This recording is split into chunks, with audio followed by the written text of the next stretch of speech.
ఉదయ బ్రహ్మస్వరూపం మధ్యాహ్నేతు మహేశ్వర సాయంకాలేతు స్వయం విష్ణు త్రయామూర్తి దివాకర.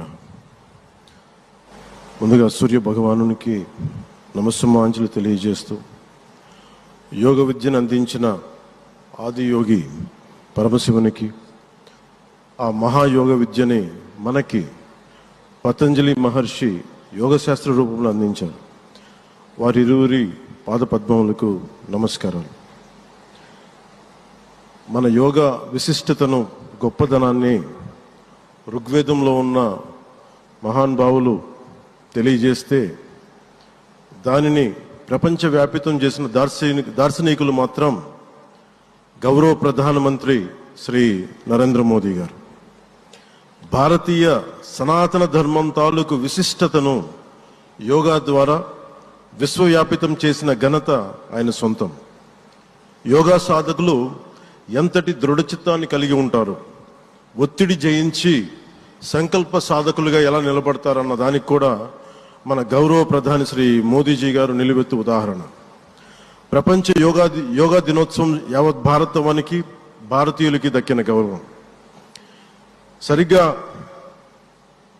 ఒక 2014లో అప్పటి ఐక్యరాజ్య సమితిలో గౌరవ ప్రధానమంత్రి మోదీ గారు ప్రవేశపెట్టినప్పుడు దాదాపు 177 దేశాలు ఈ రెజల్యూషన్కి మద్దతు పలికినాయి. ఇంతమంది మద్దతుని కూడగట్టగలిగి ఈ రోజున మనకి 2015 నుంచి యోగా దినోత్సవం ప్రారంభమైంది.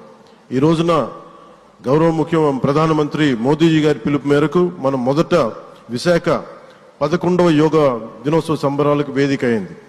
శ్రీ మోదీజీ గారి సమక్షంలో గౌరవ ముఖ్యమంత్రి వర్యులు శ్రీ చంద్రబాబు నాయుడు గారి కృషితో ప్రపంచ రికార్డుకు వేదికగా నిలిచింది.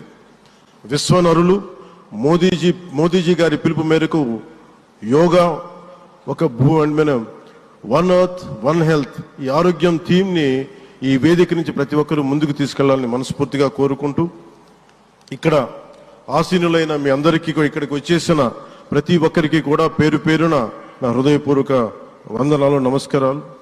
అలాగే గౌరవనీయులైన గవర్నర్ గారి శ్రీ అబ్దుల్ నజీర్ జీ గారికి, గౌరవ ముఖ్యమంత్రి శ్రీ నారా చంద్రబాబు నాయుడు గారికి, civil aviation minister Kinjarapu Rammohan Naidu గారికి, అలాగే మనకి Ayush minister of state independent charge Shri Prataprao Jadhav గారికి, అలాగే వేదిక పైన ఉన్న ప్రతి ఒక్కరికి, గౌరవ కేంద్ర మంత్రి వర్యులకి, రాష్ట్ర మంత్రి వర్యులకి, ప్రతి ఒక్కరికి పేరు పేరున ధన్యవాదాలు తెలియజేసుకుంటూ సెలవు తీసుకున్నాను. జై భారత్, జై హింద్.